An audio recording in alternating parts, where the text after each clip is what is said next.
One commonly asked question these days is whether it is the right time to switch your job or not. So let's say if you have a very stable job or if you have a good job and you get another offer, is this the right time to make a change?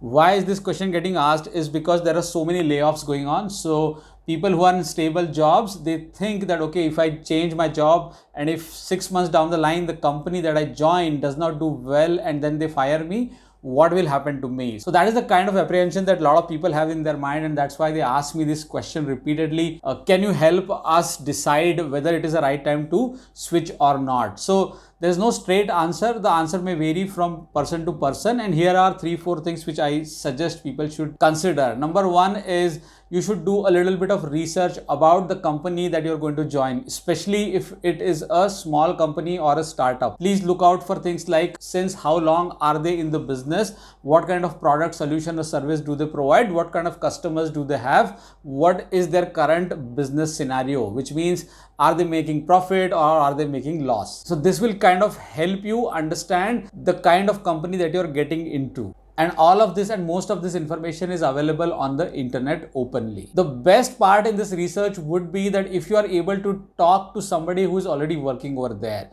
So if you go on LinkedIn, most of the companies have a company page on LinkedIn, and on the company page you can also find the employees working over there. You can try to reach out to them, message them and see what they have to say, because the kind of intelligence or the kind of information you will be able to derive from somebody working inside the company will be absolutely helpful. But whether or not people respond to your request is another matter, but you can definitely try. So the first part was research. The second part is your risk appetite. How much risk appetite do you have? What will happen if you change your job today and after 6 months the company shuts down or they lay you off? What kind of mental pressure will you go through? Are you really ready to take that kind of a pressure? And let me give you one example. One colleague of mine has just resigned from a stable IT job in a services company to join a startup. And when he made this decision, he was very clear in his mind that there is a risk associated. After 6 months of joining a startup, things may go wrong. But this person is very much ready to take that risk, because A, in the current job there is no growth, and B, the kind of work that they will do in a startup will be very forward looking,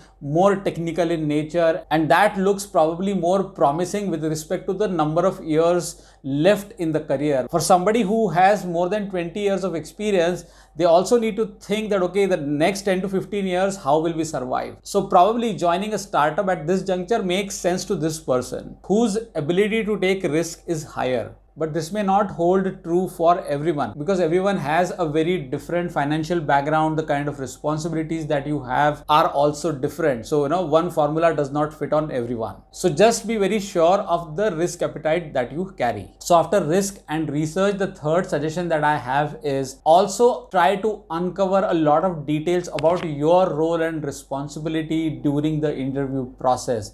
A lot of time people miss out on this. We don't ask detailed questions to the interviewer or to the HR.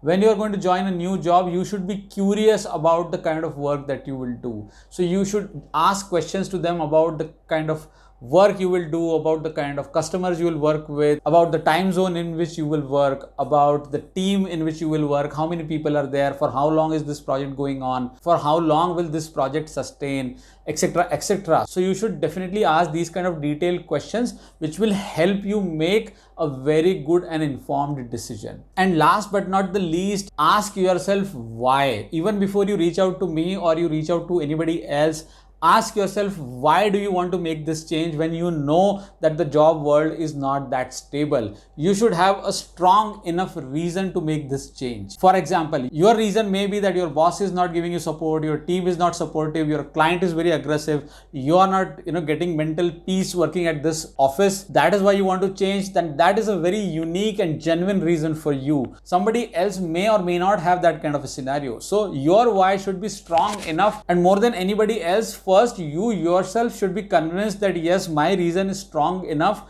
to make that change. If your reason is not strong and you feel motivated just because somebody else changed a job and got X percentage of hike, then probably that is not a good way to approach this particular situation, because what worked for the other person may not work for you exactly. For some people, it may be that they are not growing at the current workplace. They are getting false promises, but they are not able to get promoted, or they're not getting any opportunities to learn or any opportunities to participate in other projects, just the same mundane work. So if you're feeling frustrated or if you're feeling stuck, that is your why. But in order for you to get out of that situation, don't be in a hurry. Just make sure that you plan well, you research well, you prepare well before you get out into the market. Because job search is not a very easy thing to do. It takes at least 90 to 100 days to do the entire planning end to end. And finding your why is absolutely important for you to succeed. Alright, that's it in this video. Do let me know your thoughts and comments. I'll be happy to read and respond to them. Do subscribe to the channel and share it in your network. It helps the channel to grow. I'll see you in another video very soon. Take care. Bye for now.